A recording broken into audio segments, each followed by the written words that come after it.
मेरी जेठानी बहुत खूबसूरत थी, उसे देखकर कोई भी मर्द पागल हो जाता। एक रात मेरी अचानक आंख खुली तो देखा मेरा पति कमरे में नहीं था। जब मैं बाहर गई तो उसे अपनी जेठानी के कमरे से निकलते देखा। मैं चुपचाप कमरे में आकर सो गई। दूसरे दिन भी मेरे पति ने मुझे सोता देखकर मेरी जेठानी के कमरे में जाकर दरवाज़ा अंदर से बंद कर लिया। यह रात जानने के लिए कि आखिर मेरा पति जेठानी के कमरे में जाता क्यों है, मैंने जेठानी के कमरे में कैमरा लगा दिया। दूसरे दिन जब रिकॉर्ड देखा तो मैं बेहोश होकर गिर गई, क्योंकि मेरा पति तो मेरी शादी को अभी 5 महीने ही हुए थे। इस दौरान मैंने अपने पति रोहन में बहुत बदलाव महसूस किया। रोहन ज़्यादा अपनी भाभी की बातों को सुनता था। छोटी मुश्किलों पर भी वह अपनी भाभी से बातें करता और मेरी बड़ी सी बड़ी बात पर भी ध्यान नहीं देता था। शुरू में तो मुझे लगा कि 10 साल पुरानी भाभी से लगाव तो देवर को होता ही है और बीबी के आ जाने के बाद ये लगाव कम हो जाता है। लेकिन रोहन और उसकी भाभी के बीच का लगाव मुझे कभी कम होता नहीं नजर नहीं आया। अब तो मुझे यह लगने लगा था कि बात सिर्फ लगाव की नहीं है, दोनों के बीच इससे ज़्यादा ही कुछ है। मेरी जेठानी थी भी ऐसी कि कोई भी मर्द उसे देखते ही उस पर फिदा हो जाए। मुझे इसकी इस खूबसूरती से डर लगता था। मुझे यकीन हो गया था मेरा पति रोहन अपनी भाभी की खूबसूरती की वजह से उनसे दूरी नहीं बना पा रहा था। एक दिन सुबह जब मैं उठी तो देखा कि रोहन अपनी भाभी के कमरे से निकल रहा था और मुझे देखते ही वह घबरा गया और सीधे कमरे में जाकर बाथरूम में घुस गया। मैं समझ गई थी कि सुबह सुबह रोहन अपनी भाभी के साथ क्या करने बाथरूम में नहाने घुसा है। मैंने जोर से बाथरूम का दरवाज़ा पीटा और बोली, रोहन, तुम्हें इस औरत के साथ ही यह सब करना था तो मेरी ज़िंदगी क्यों बर्बाद की? मैं आज ही अपने मायके जा रही हूँ। मेरी बात सुनते ही रोहन ने दरवाज़ा खोला और एक ज़ोरदार थप्पड़ मुझे लगा दिया और मेरा गुस्सा 7वें आसमान पर जा चढ़ा। मैंने भी रोहन को एक ज़ोरदार थप्पड़ दे मारा। रोहन ने मेरे हाथों को पकड़ लिया और मुझे खींचते हुए बेड पे ले जाकर पटक दिया और बोला, आइंदा कभी भाभी के बारे में ऐसी बातें की तो मुझसे बुरा कोई नहीं होगा। मैं कुछ कहती कि रोहन ने अलमारी से अपने कपड़े निकाले और बाहर चला गया। मैं बिस्तर पर पड़ी रही, लेकिन मेरी जेठानी मुझे देखने तक नहीं आई और रोहन बहुत सुबह का नाश्ता किए बगैर ड्यूटी पर चला गया। 1 घंटे में मैंने भी अपना सामान पैक किया और मैके के लिए निकल पड़ी। मेरी जेठानी ने पूछा कि कहाँ जा रही हो। मैंने उसकी बातों का कोई जवाब नहीं दिया। मेरा इस तरह घर छोड़कर जाने की खबर रोहन को भी पता चल चुकी थी। बस पकड़कर मैं शाम तक अपने मैके पहुंच गई और रोहन मुझे लगातार कॉल कर रहा था, लेकिन मैंने उसकी कॉल रिसीव नहीं की और घर पहुंचते ही मैंने अपना फ़ोन बंद कर लिया और अपनी माँ को सारी बातें बताकर रोने लगी। माँ बोली, तुमने बिल्कुल सही किया, आज यहाँ आ गई। अब तुम रोहन के पास तभी जाना जब रोहन जेठानी से दूरी बनाकर रहे। आखिर रोहन के पास किस चीज़ की कमी है? इसके 2-3 प्लॉट्स हैं, वो तुझे लेकर अलग क्यों नहीं रहता? मेरी छोटी बहन रिया भी मुझे लेकर बेहद परेशान थी। इसकी शादी भी होने वाली थी, 2 महीने रह गए थे। मेरे हालात देखकर अब ससुराल के नाम से डरने लगी थी। मेरा छोटा भाई अपने जॉब से जब घर आया तो मुझे इस तरह घर पर आया हुआ देखकर परेशान हो गया। रिया ने रात का खाना बनाया और हम सभी एक साथ ही खाना खाने बैठ गए। खाने के बाद मैंने अपना फ़ोन ऑन किया ही था कि रोहन की फिर से कॉल आना शुरू हो गई। मेरी माँ ने देखा तो गुस्से में बोली, तू फ़ोन मुझे दे, मैं इस कमीने से बात करती हूँ। लेकिन मैंने माँ को फ़ोन नहीं दिया और खाना ख़त्म करके अपने कमरे में आ गई। कमरे में आकर मैंने रोहन को फ़ोन रिसीव किया तो रोहन ने कहा, प्रिया, तुम अपनी मर्ज़ी से गई हो तो याद रखो कि तुम्हें अपनी मर्ज़ी से ही आना होगा। मैं किसी कीमत पर तुम्हें बुलाने नहीं आऊँगा। रोहन की ये धमकी भरी बातें सुनकर मेरा गुस्सा 7वें आसमान पर चढ़ गया। मैं बोली, तुम मुझे बुलाने क्यों आओगे? तुम यही तो सोच चाहते हो कि मैं वहाँ से चली जाऊँ। अब जी भर के उस औरत के साथ अय्याशी करो। तुम बुलाने भी आओगे तो भी मैं उस घर में कदम नहीं रखूँगी। इस बात को 2 महीने गुजर चुके थे। मैं रोहन का इंतज़ार करती रही। अगर उसे इसकी गलती का एहसास हो जाता तो मैं दौड़े अपने ससुराल पहुंच जाती, लेकिन ऐसा कुछ नहीं हुआ। मैं लगातार उसके फ़ोन का इंतज़ार करती रही, लेकिन 2 महीने में एक बार भी उसने मुझे कॉल तक नहीं की। अब मुझे लगने लगा था कि रोहन मुझे छोड़ चुका है, उसे मेरी ज़रूरत ही नहीं है। जब इतनी खूबसूरत औरत उसके पास मौजूद है तो फिर मुझ जैसी सादा लड़की की उसे ज़रूरत भी क्या है। मैं रोहन को लेकर बेहद उदास हो चुकी थी और मुझे इस हाल में देखकर मेरे घर वाले को भी दुख होता। जैसे जैसे मेरी छोटी बहन की शादी नज़दीक आ रही थी, घर में काम बढ़ता जा रहा था। इसकी शादी को अब 15 दिन ही बाकी रह गए थे और मेरे बाबा भी 1 महीने की छुट्टी लेकर आ गए थे। उन्होंने मुझसे कहा कि हम रिया की शादी के बाद तुम्हारे ससुराल जाकर रोहन से फाइनल बात करेंगे। अगर वो तुझे अपनाने को तैयार नहीं हुआ तो उस पर केस दर्ज करवा देंगे। लेकिन मैं ऐसा नहीं चाहती थी, इसलिए जैसे जैसे रिया की शादी की तारीख नज़दीक आ रही थी मेरा दर्द बढ़ता जा रहा था। मुझे मायके आए हुए 3 महीने का वक्त गुजर चुका था। रिया की शादी में सिर्फ हफ्ता रह गया था और शादी के कार्ड भी छप चुके थे। एक दिन मैंने रोहन को कॉल मिलाई और बोली, शादी में नहीं आओगे? रोहन ने कहा, मुझे तो अभी तक यह मालूम नहीं है कि शादी किसकी है। मैंने कहा, 8 तारीख को रिया की शादी है। रोहन ने कहा, लेकिन तुम्हारे घर से तो मुझे किसी ने खबर ही नहीं की, ना ही शादी का कार्ड पहुंचा। मैंने कहा, तुम इस घर के दामाद हो, तुम्हें तो बिना कार्ड के ही शादी में पहुंचना चाहिए। रोहन ने कहा, तुम्हारे घर वाले अगर दामाद समझते तो ज़रूर खबर करते, लेकिन ना तो तुम्हारे बाबा ने मुझे कॉल की और ना ही तुम्हारी माँ ने। मैंने कहा, मैं तुमसे कह रही हूँ, क्या इतना काफ़ी नहीं है? रोहन कहा, ठीक है, मैं शादी वाले दिन पहुँच जाऊँगा। शादी की सुबह उठकर मैंने लाल रंग की मैक्सी पहन ली। ये मैक्सी मुझे रोहन ने गिफ्ट में दी थी, इसलिए यह मैक्सी सबसे ज़्यादा पसंद थी।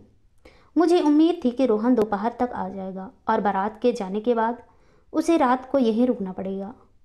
तब वो रात भर मेरे साथ रहेगा तो उसका दिमाग ठिकाने आ ही जाएगा। मैंने सुबह फिर रोहन को फ़ोन लगा दिया, लेकिन इसका कोई जवाब नहीं आया। सुबह से शाम हो गई, लेकिन ना तो वो रोहन आया और न ही उसकी कोई कॉल आई। मैं बेहद मायूस हो गई। देर तक रिया की खुशी खुशी विदाई हो गई और मैं दुखों का पहाड़ सीने पर लिए अपनी माँ से लिपटकर रोने लगी। देखने वाले सोच रहे थे कि मैं रिया की विदाई में रो रही हूँ, लेकिन सच तो यह था कि मैं इस वक्त अपनी किस्मत पर रो रही थी। देर रात जागने के बाद अगली सुबह जल्दी उठ गई और मैंने अपनी माँ से कहा, माँ, मैं आज ही अपने ससुराल चली जाऊँगी। मेरी इस बात पर मेरी माँ मुझसे बहुत नाराज़ हुई। बोली, जो आदमी तेरी बहन की शादी के लिए वक्त नहीं निकाल पाया, उसके पास तेरे लिए भी वक्त नहीं होगा। तू सब्र कर, तेरे बाबा पुलिस वाला है। इस रोहन और उसके घर वालों को छोड़ेंगे नहीं। बाबा को यह बात पता चली तो वो भी बहुत नाराज़ हुए और उन्होंने मुझे जाने से सख्ती से रोक दिया। मैं दिन भर रोहन को कॉल मिलाती रही, लेकिन इसका फ़ोन अभी भी स्विच ऑफ था। रात को मायूस होकर मैं बिस्तर पर जाकर सो गई। अब रोहन की तरफ से कोई उम्मीद बची ही नहीं थी। मुझे पूरा यकीन हो गया था कि जल्द ही मेरा और रोहन का रिश्ता हमेशा के लिए ख़त्म हो जाएगा। लेकिन तभी अचानक मेरे फ़ोन की घंटी बजी। रोहन का ही फ़ोन था। मैंने झट से फ़ोन उठाया। उधर से रोहन की आवाज़ आई और रोता हुआ बोला, प्रिया, सब खत्म हो गया। मैंने कहा, अभी कुछ ख़त्म नहीं हुआ है। अगर तुम मेरे घर आकर मुझे यहाँ से ले चलो तो हमारा रिश्ता अभी भी बन सकता है। रोहन ने कहा, मैं अपने रिश्ते की बात नहीं कर रहा। इतना कहकर रोहन फिर से रोने लगा। मैंने कहा, रोहन, क्या बात है, तुम इतना रो क्यों रहे हो? रोहन ने कहा, भैया और भाभी का एक्सीडेंट हो गया है। भैया की मौके पर ही डेथ हो गई है और भाभी अभी भी सिटी हॉस्पिटल में है। रोहन के मुंह से ये बात सुनकर मेरे तो होश उड़ गए। फ़ोन करने के बाद मैंने घर में यह बात बताई तो मेरे घर में भी मायूसी सी छा गई। मेरी वजह से मेरे घर वाले रोहन के भैया और भाभी से नफरत करते थे, लेकिन जब उन्होंने दोनों के इस एक्सीडेंट के बारे में सुना तो इन लोगों की सारी नफरत ख़त्म हो गई और पापा ने फ़ौरन मेरे छोटे भाई को बुलाकर अस्पताल के लिए गाड़ी बुक करने को कहा। सुबह के 5 बजे तक हम लोग अस्पताल पहुंच चुके थे। मेरी जेठानी की हालत बहुत नाजुक थी। मेरी जेठानी को होश नहीं आ रहा था। 3 दिन पहले ही दोनों ही मियाँ बीवी घूमने के लिए गए थे और वापसी में इनकी कार का एक्सीडेंट हो गया। मेरे जेठ मौके पर ही ख़त्म हो गए और लेकिन जेठानी अभी भी कोमे में थी। कुछ दिनों तक मेरी जेठानी के इलाज चलता रहा। मेरे घर वाले घर जा चुके थे। अब अस्पताल में मेरी जेठानी सिर्फ मेरे भरोसे ही थी। रोहन सुबह ड्यूटी पर चले जाते और रात को ड्यूटी से लौटते वक्त अस्पताल से होते हुए घर आ जाते। मैं अस्पताल में रखकर दिन रात अपनी जेठानी की सेवा में लगी रहती। यह देखकर रोहन का बर्ताव भी बदल गया था। वो फिर से मुझसे बेहद प्यार करने लगा था। मुझे अस्पताल में रहते हुए 15 दिन गुजर चुके थे। अब तो अस्पताल ही मेरा घर बन चुका था। इस दौरान मैं जेठानी की सेहत में इतना फ़र्क ज़रूर हुआ था कि वह होश में आ चुकी थी। इन्हें इनके पति के मरने का भी पता ही चल चुका था, लेकिन किसी से कुछ बोल पाने की हालत में नहीं थी। कुछ दिन बाद डॉक्टर ने छुट्टी दे दी और मेरी जेठानी घर आ गई। धीरे धीरे 2 महीने गुजर चुके थे। मेरी जेठानी की सेहत काफ़ी कुछ ठीक हो चुकी थी। मेरी जेठानी के मायके में कोई नहीं था, इसलिए इनकी हर तरह की देखभाल मुझे ही करनी पड़ती। इसी समय मुझे पता चला कि मैं पेट से हो चुकी हूँ, तो यह खबर मैंने सबसे पहले रोहन को ही दी। वो बहुत खुश हुआ और सीधे अपनी भाभी के पास जाकर इनके हाथों को चूमते हुए इन्हें यह खुशखबरी सुना दी। मेरी जेठानी कुछ बोल तो नहीं सकती थी, बस उनके चेहरे पर हल्की सी मुस्कान नजर आई। धीरे धीरे वक्त गुजरा और मेरा 8वां महीना शुरू हो गया। इस दौरान मैंने महसूस किया कि रोहन अपनी भाभी के करीब होता जा रहा था। प्रेगनेंसी की वजह से मेरी हालत ऐसी थी कि मैं घर का ज़रूरी काम भी नहीं कर पाती थी, और रोहन ड्यूटी पर चले जाने के बाद ज़्यादातर मैं अपने कमरे में ही रहती। रात को रोहन ड्यूटी से वापस आता तो मेरे लिए खाना और अपनी भाभी के लिए जूस लेकर आता। मैं खुद जाकर अपनी जेठानी को जूस पिलाती और अपने कमरे में आकर मैं और रोहन खाना खाकर सो जाते। सुबह मैं देर से उठती, तब तक रोहन नाश्ता तैयार कर चुका होता। मेरे साथ सुबह का नाश्ता करने के बाद वो तैयार होकर अपनी ड्यूटी के लिए निकल जाता। एक दिन पेट में दर्द होने की वजह से मेरी नींद जल्दी ही खुल गई। रोहन को लगा कि मैं अभी नींद में हूँ, तो वो उठा और कमरे से बाहर निकला। मैं भी दबे पांव उसके पीछे कमरे से बाहर निकल आई। मैंने देखा कि रोहन सीधे अपने भाभी के कमरे में घुसा और अंदर से दरवाज़ा बंद कर लिया। मैं रोहन की इस हरकत से बहुत हैरान थी। मैं काफ़ी देर तक खड़ी रही और फिर चुपचाप जाकर अपनी जगह लेट गई। 30 मिनट बाद रोहन कमरे में आकर मेरे पास लेट गया। मैं रोहन के इरादे को समझ नहीं पा रही थी, और वह पहले भी ऐसा करता था। तब मेरी जेठानी एकदम तंदुरुस्त थी, लेकिन अब तो किसी अपाहिज की तरह बिस्तर पर पड़ी रहती है। फिर रोहन कमरा बंद करके उसके साथ क्या करता है? कहीं ऐसा तो नहीं भाभी पूरी तरह ठीक हो गई हो और बीमार होने का नाटक कर रही हो कि मेरी नज़रों में दोनों की हकीकत छुपी रहे। अपाहिज होने की आड़ में देवर भाभी का रोमांस चल रहा हो और मुझे खबर तक नहीं लगी। मैं अगले कुछ दिनों तक समझ नहीं पाई। मुझे रोहन से फिर से नफरत सी होने लगी थी। मैं रोज़ देर रात को रोहन को भाभी के कमरे की तरफ जाते हुए देखती। मेरी गहरी नींद में सो जाने के बाद रोहन बिस्तर से उठकर अपनी भाभी के रूम में जाता और अंदर से दरवाज़ा बंद करके आधे घंटे बाद वापस आता। पसीने में नहाया हुआ होता और मेरे बगल में लेट जाता। मेरा बच्चा होने में अभी 20 दिन बाकी रह गए थे। मैंने तय कर लिया था कि मैं अब ज़्यादा दिनों तक बर्दाश्त नहीं कर पाऊंगी। बच्चा होने के बाद मैं 1-2 हफ्ते तक कमरे से बाहर नहीं निकल पाऊंगी। इसलिए बच्चा होने से पहले ही मैं दोनों को रंगे हाथों पकड़ने का मौका देख रही थी। रात को रोहन घर आया तो हमेशा की तरह मेरे लिए खाना और अपनी भाभी के लिए जूस लेकर आया था, और जूस का गिलास मुझे पकड़ाते हुए बोला, भाभी को जूस पिलाकर आओ, फिर हम खाना खा लेंगे। मैंने कहा, आज तुम पिला आओ, मेरी तबीयत सही नहीं है, मैं सोने जा रही हूँ। इतना कहकर मैं रोहन के सामने ही बिस्तर पर लेट गई। रोहन जूस का गिलास लेकर गया तो मैंने देखा कि फिर से भाभी का दरवाज़ा अंदर से बंद हुआ और 30 मिनट बाद ही दरवाज़ा खुला। रोहन के हाथों में खाली गिलास लिए कमरे की तरफ आता देखकर मैं झट से बिस्तर पर लेट गई। कमरे में आते ही रोहन ने कहा, तुम अभी तक लेटी हुई हो, उठो थोड़ा सा खाना खा लो। मैंने कहा, मुझे भूख नहीं लगी है, मेरी भूख तो मर चुकी थी, लेकिन मेरे पेट में जो बच्चा पल रहा था मुझे उसके लिए खाना पड़ा। खाने का पहला निवाला मुंह में डालते ही रोहन ने कहा, मैंने कल ऑफिस से छुट्टी ली है क्योंकि कल भाभी को लेकर अस्पताल जाना है, इनकी तबीयत फिर से बिगड़ रही है। मैंने कहा, ठीक है, आप कितने बजे अस्पताल के लिए निकलेंगे? रोहन ने कहा, मैं सुबह जल्द ही निकल जाऊंगा, कल भाभी के कई टेस्ट होने हैं, इसलिए मुझे आने में देर हो जाएगी। खाना खाने के बाद रोहन जल्दी सो गया, लेकिन मैं रात भर जागती रही। मेरी नींद गायब हो चुकी थी। मैं तो बस सुबह होने का इंतज़ार कर रही थी। सुबह उठकर रोहन ने नाश्ता बनाया और मेरे साथ नाश्ता करने के बाद अपनी भाभी को गाड़ी में बिठाकर अस्पताल के लिए निकल गया। रोहन के जाते ही मैं मार्केट गई और वहाँ से एक छोटा सा कैमरा खरीद लाई और उस कैमरे को मैंने अपनी जेठानी के कमरे में ऐसी जगह फिट कर दिया जहाँ से उनका पूरा कमरा कवर हो रहा था। इस कैमरे को मैंने अपने मोबाइल से कनेक्ट कर दिया। मुझे यह सब करते हुए दोपहर के 3 बज चुके थे। तभी रोहन की कॉल आई कि वह अस्पताल से बाहर आ रहा है। मैं अपने आज के काम से बहुत खुश थी। कल तक मेरे पास सबूत होगा जिसके सहारे रोहन और उसकी भाभी की असलियत मेरे सामने आ जाएगी। रोहन अपनी भाभी को लेकर अस्पताल से घर आया और भाभी को कमरे में बेड पर लिटाकर मेरे कमरे में आ गया और फिर उसने अपनी भाभी की सारी दवाइयाँ मुझे पकड़ा दी। कौन सी दवाई कब खानी है ये मुझे समझाने लगा। इस दौरान इसकी फिक्र देखकर मुझे तो ऐसा लग रहा था जैसे जेठानी इसकी भाभी नहीं बल्कि बीवी हो। रात को रोहन खुद ही अपनी भाभी के कमरे में जूस और दवाइयाँ लेकर गया और आधे घंटे में वापस लौट कर आया। खाना खाने के बाद सो गया और मैं सुबह होने का इंतज़ार करती रही। मेरे गहरी नींद में सोने के बाद रोहन उठा और अपनी भाभी के कमरे में चला गया। 30 मिनट के बाद पसीने में लथपथ होकर लौट गया और मेरे पास लेट गया। जब रोहन अपनी ड्यूटी पर चला गया तो मैंने झट से अपनी जेठानी के रूम में गई।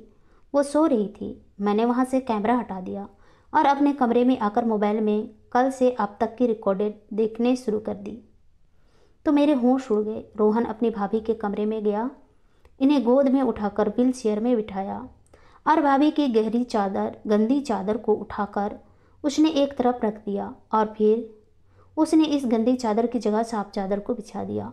फिर गंदी चादर को कमरे के बाथरूम में ले जाकर धोने लगा और फिर उसने धोई हुई चादर को कमरे की खिड़की पर ही सुखाने के लिए टांग दिया। फिर उसने अपनी भाभी की सलवार उतारकर इन्हें धोए हुए साफ कपड़े पहनाए और गंदे कपड़ों को बाथरूम में ले जाकर धोने लगा।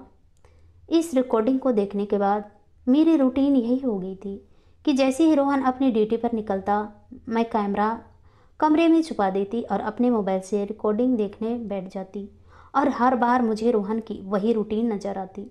रोहन अपनी भाभी के कमरे में इनके साथ जो करता वो या तो पति कर सकता था या कोई बेटा ही अपनी माँ की ऐसी देखभाल कर सकता था। एक दिन अचानक मेरी तबीयत खराब हुई और मैं अस्पताल में दाखिल हो गई।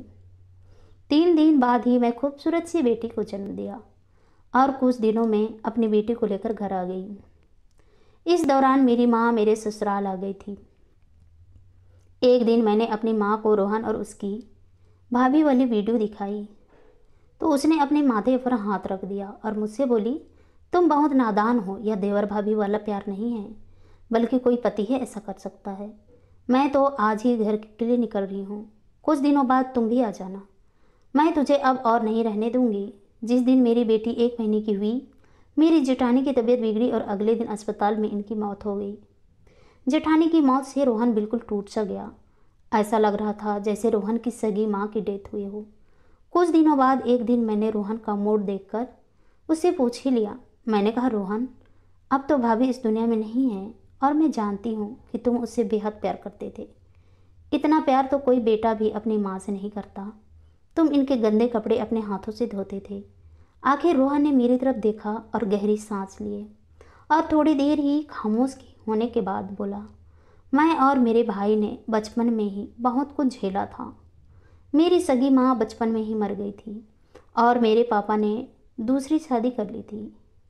मेरे पापा की मौत के बाद मेरी सौतीली माँ ने मेरे पापा की पूरी प्रॉपर्टी को हड़प लिया और हमें दर दर के ठोकरे खाने पर मजबूर कर दिया।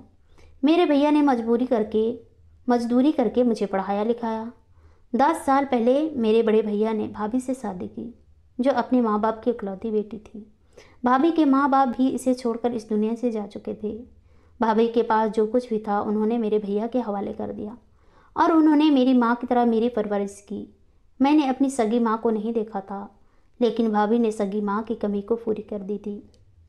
6 साल पहले मुझे डायरिया हो गया था और कई हफ्तों तक मैं बिस्तर पर पड़ा रहा। इस दौरान मेरा ख्याल मेरी भाभी ने ही रखा था। अगर कोई दूसरी औरत होती तो मेरे गंदे कपड़ों को हाथ भी नहीं लगाती, लेकिन भाभी अपने बेटे की तरह गंदे बिस्तर को साफ करके मेरे कपड़ों को धोती। इन्हीं की देखभाल की वजह से ही मैं मौत के मुंह से वापस आ गया, लेकिन मेरी देखभाल में इतनी ताकत नहीं थी, इसलिए मैं अपनी भाभी को बचा नहीं सका। इतना कहकर रोहन मेरे कंधों पर सर रखकर रोने लगा। इसकी यह हालत देखकर मुझे रोना आ गया था। साथ ही रोहन को लेकर मेरी दूसरी गलतफहमियां भी दूर हो गई। मैं खुद को बहुत खुशनसीब समझने लगी कि मुझे रोहन जैसा पति मिला था। मैंने अपनी माँ को फ़ौरन फ़ोन मिलाया और बोली, माँ मैं अब मायके नहीं आऊँगी। इस कहानी से हमें एक सबक मिलता है कि शक इंसान को कहीं का नहीं छोड़ता। कई बार हम जिन चीज़ों को गलत समझ लेते हैं, इनके पीछे की वजह बिल्कुल अलग ही होती है। इसलिए सिर्फ शक की बुनियाद पर ही आखिरी फैसले तक पहुंचना हमारी बेवकूफ़ी साबित होती है।